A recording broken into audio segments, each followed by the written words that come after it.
Hey guys, so I know what you're thinking, why in the world would I make this deck, but it's something that I proposed way back when Eldritch was first released and have had interest in it for a while, and I get it, it's not something that should be taken seriously at this point, but I am really trying to make it work and I've actually been doing really well to start off Dueling Book rank play with it. Now I'm waiting for my Eldritch cards to come in the mail, so this deck profile is going to be a little different where I'll go over it through Dueling Book, I'll go over my reasoning for the ratios and the synergies between the two archetypes, and then I'll discuss some of the benefits each package provides compared to their respective pure builds. And if the video doesn't tank, then I'll also bring some Dueling Book replays to showcase how the deck works, so hit that like button and subscribe if you want to see that video. Now first off, this is actually a going first strategy, even though traditionally even Cyber Trap builds go second. I try to go second with it, but I realized because the Eldritch traps take up a lot of space and you need to go first with them since they take time to set up, it was really just best to go first. So starting with the Cyber Dragon cards in this deck, so we're just playing the one Cyber Dragon, and this is kind of pretty much aligned with what the Cyber Trap runs.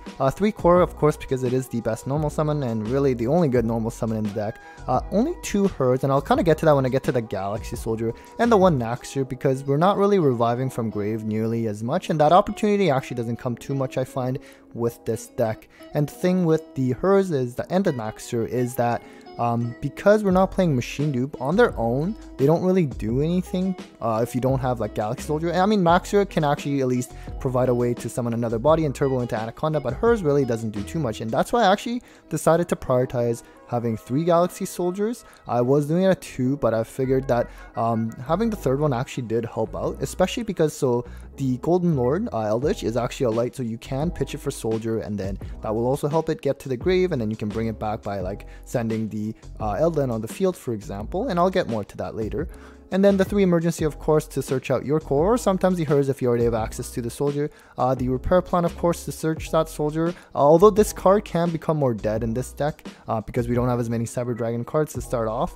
The ref system is very important, even though on its own, if you don't have anything else, it's completely dead. But it allows core to become 1 card Anaconda to bring out DPE, and bringing out DPE in this deck is actually quite integral to the strategy because aside from the constant pops, that draw effect with Celestial really gets us going as well. And with the Cybernetic Overflow, trap builds usually play 2 to 3, and I tried doing 2 at first, but because again it's another card like, you know, these 2 cards were on its own, they can't do anything, and I realized the opportunity to pop doesn't happen too much, or at least having Cyber Dragons in grave or field doesn't happen as much obviously as prior traditional builds, so I did stick with just 1 and it's working well so far. And it's also a card I search more often now because with core and I have like the Eldritch cards and DPE to supplement it rather than trying to go into infinity. Another card that's missing here you'll notice is Cyberload Fusion. I initially had that in as well, especially when you're banishing with Overflow, for example, but like I said earlier, I'm not banishing too often with Overflow, so the Cyberload, a lot of times it was coming dead, and again, like these cards on its own, it doesn't do anything, and especially when paired with an Eldritch engines, it can get kind of awkward, and I realize I'm just trying my best to reduce the brickiness of this deck as much as possible. And I figured, you know what, I didn't really have the opportunity to use Cyberload Fusion too much, so I decided to not use it at all. And for Overload Fusion, it'd be nice to be able to send that with Anaconda. Honestly, that would actually be a bit more live, but the problem is, again, just in terms of reducing potential brickiness, and I decided that it was still fine without having that, and we prioritize Anaconda solely for DPE. So now let's cover the actual Eldritch cards. So we of course have the 2 Golden Lords. I initially tried with 1, but I realized when you're playing 3 Sanguines, the second one does really come up and you might as well have it. And actually the hand effect is actually very useful in terms of being able to out problematic cards and like Floodgates, for example, and you'll be able to see that if I do share the replay videos and if you're interested in.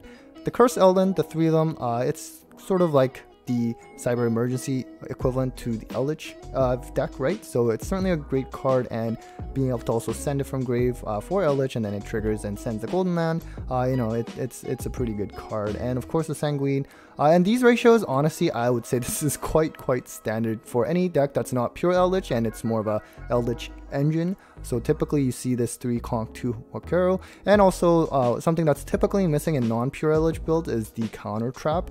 Because for us, for example, you know, they typically play something like Pot of Extravagance, like they are able to bring out Eldritch a lot more frequently than something like this deck would be able to. So the Golden Land trap, the counter trap, Golden Land Forever, as much as I wanted to have it, even in the side, I decided it just didn't really come up too much, and I decided not to run it.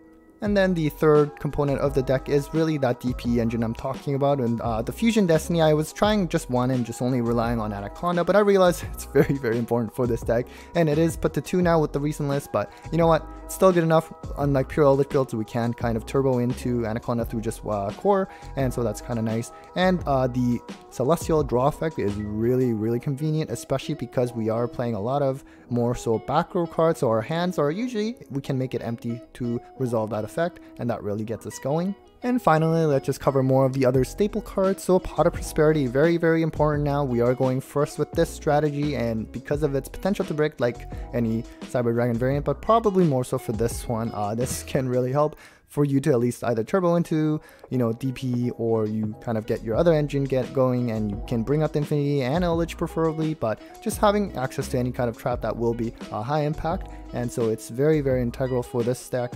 I have the 3 Imprims, the Solemns, and the Torrential Tribute, very similar to what you would see in a trap build, especially the Solemn and Torrential Tribute. And this is because these 2 cards, especially when put together, even if you're going second, it can really clear board. So this card is, you know, as slow as, you know, quote unquote traps are, its Torrential Tribute can be actually pretty decent going second as well. And so even though we're trying to go first, if we do, you know, lose the die roll, this at least can help with that. And Strike is also very, very helpful. And this can be changed with any other trap lineup of your choice. There's a lot of good options out there, but for now I want to keep it simple and stick to the more standard ones. Now, one thing you may see in my replays, if I do share it, I did initially try out with Summon Limit first, which is of course a very, very good card and really wins games on its own. And it's also been sort of my going first option for Cyber Dragons since I've started playing the deck, but I realized, you know what, it's just sort of better to have that card that's a bit better when going second as well, whereas Summon Limit, for the most part, it's not very good if you're going second because they already set everything up. So you will notice that if you see my replays, but yeah, I decided to go Torrential. And one thing that's good about Torrential too is that because of Mystic Minds probably going to be quite popular, with like Prank Kids and Sky Striker being really popular because of the new Brave engine, you can also just blow your field up so that you clear your monsters and you can get out of that Mystic Mind situation. Although fortunately with the Eldritch engine, one thing that's nice is with the Conquistador pop, you can get rid of that mind quite easily. And so that's it for the main deck. It is at 45 cards. I mean, minimum I usually play 43 anyways because of when I play the, you know, whatever DP or Dragoon Turbo. But for this deck, I figured I definitely had to go over 40 for sure because of its sort of potential clunkiness. But this has worked out well so far, but it is an early work in progress, and I am definitely going to look to try to improve its consistency. So now before moving on to the extra deck, we can just sort this in order now, and yeah, let's proceed to the extra. So let's just start with the links. So of course the Almirage to get that core into the grave, and then you can either bring it with Rev System and then turbo into Anaconda, or if you have the right extenders, then you can bring out the Infinity through the Galaxy Soldier and hers combo. Anaconda, of course, very, very important in this deck, more so than usual, because we are just bringing out DP as often as we can.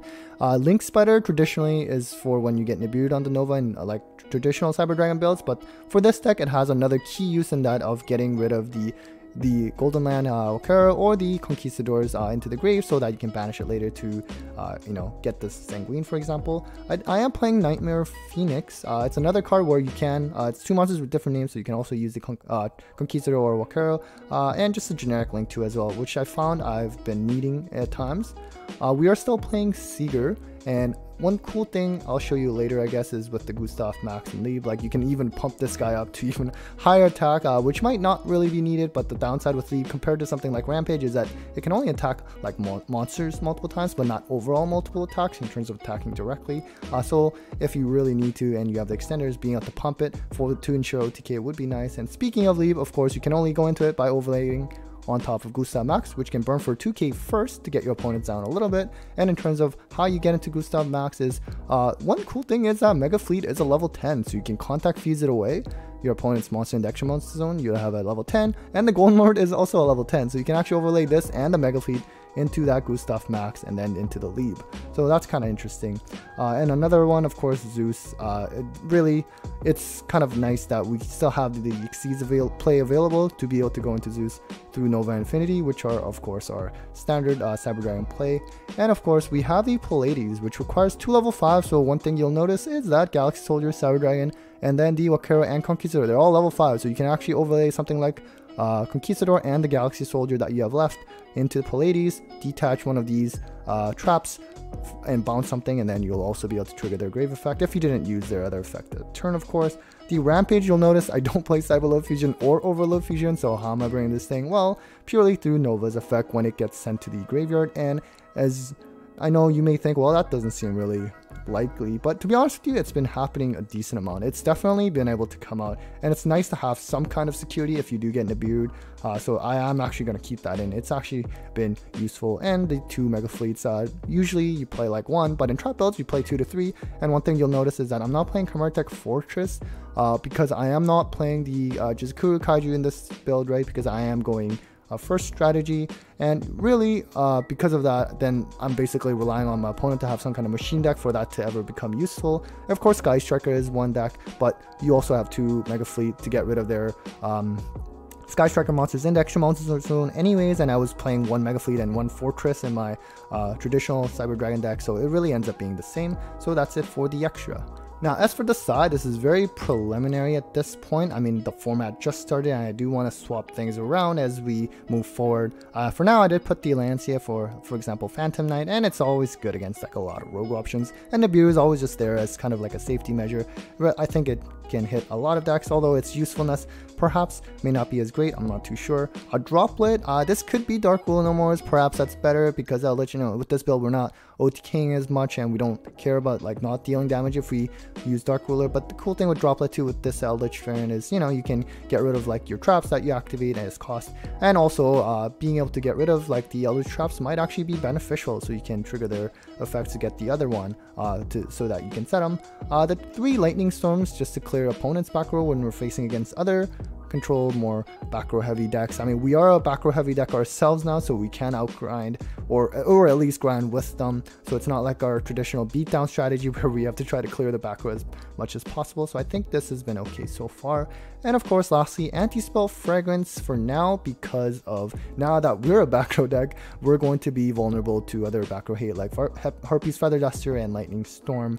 And obviously Solemn Judgment would be better, but the only problem with this particular build at least is that we are going to be paying a lot of life, like Solemn Strike, that's 1500, we're paying 2000 through Anaconda, 800 through Curse Elven. So you're going to find a lot of times with this deck, like you're going to be in like the 4000s and your opponent didn't even like attack you. So I think Solemn Judgment at this point, I don't know if I can sustain that in terms of life point management. So for now, I'm going to go with the anti-spell and see if that works. If I just keep getting blown out, then perhaps I need to reconsider. Like that Eldritch counter trap, I was still thinking maybe siding one, it's possible. And another card that I just sort of thought of on the spot is Mystic Mind. Technically, you could try to fit in like the main or the side, just like a copy or something. I mean, don't get me wrong, I absolutely hate Mystic Mind. I think it's a card that should be banned, but you know what? I hate Scythe Lock decks even more, and so it's almost kind of like a middle finger to them in terms of like, well, if I can't summon from the extra deck, then I don't want you to play at all. So I mean, joking of course, but it's a card that we can get rid of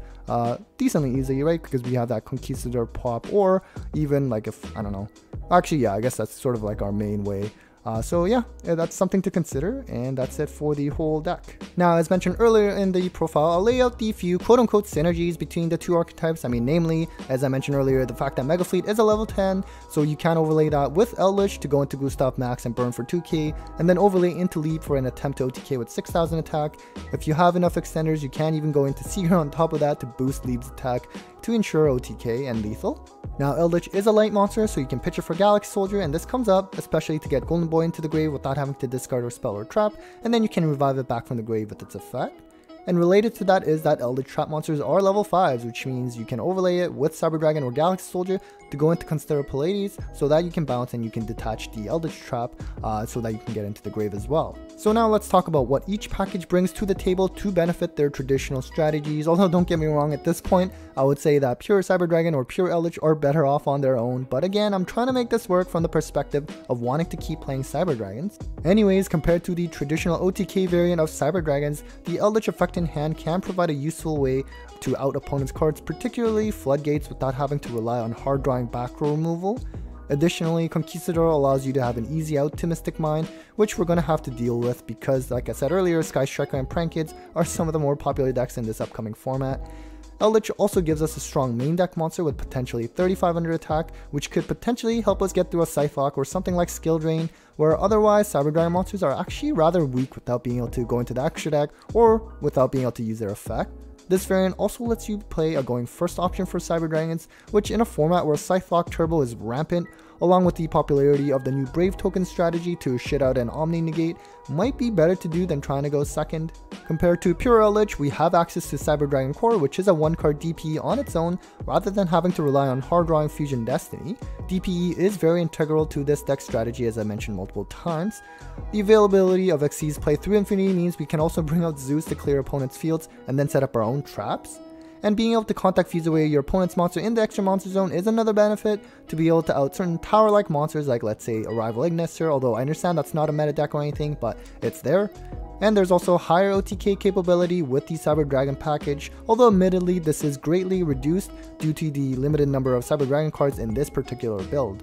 Now, the first major con of this build is the potential for brickiness, since we are meshing up two completely different engines. I am trying very hard to try to improve this, but so far it actually hasn't been too bad. And we can of course also die to back row removal like Lightning Storm or Feather Duster, and unlike pure Eldritch, we don't have easy access to make that counter trap live. Alright guys, so that was it for this Cyber Eldritch profile. Hope you found that interesting. Again, if there's interest, please let me know and I can bring some rank replays of this deck and show how it functions. Take care guys.